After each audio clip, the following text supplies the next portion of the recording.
We're at the McClung Museum in Knoxville, which is on the campus of the University of Tennessee.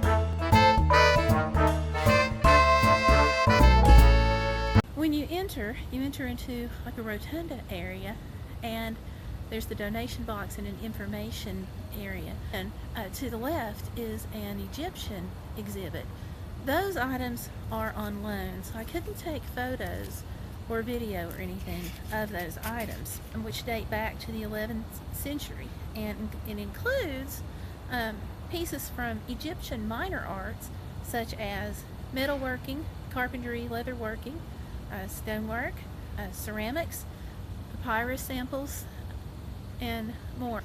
Lenders include the Carnegie Museum of Natural History, the Detroit Institute of the Arts, the Metropolitan Museum of Art, the Michael C. Carlos Museum at Emory University, the Oriental Institute at the University of Chicago, the Peabody Museum of Archaeology and Ethnology at Harvard University, and Western Reserve Historical Society.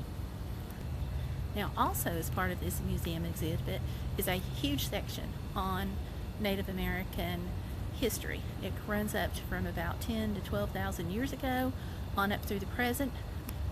There's a informative video that everybody should see, and it explains about the Trail of Tears, some of the locations, some of the archaeological work that's being done, some of the preservation of the history that's being done. The Cherokee alphabet was developed by Sequoyah, and there is, of course, a statue of him, a bust statue. Of course, living in East Tennessee, we are surrounded by all kinds of history, and that's part of what makes the McClung Museum such an important place to visit. So we can't leave out Civil War history. The historic Bleak House, which is at kind of the edge of Cumberland Avenue and Kingston Pike, at the edge of the Fort Sanders area. There's Second Presbyterian Church. Civil War markers, interesting place to visit, and it's free. Can't beat that. You park on Circle Park, just tell the attendant that in the little guard shack that you're coming to the museum.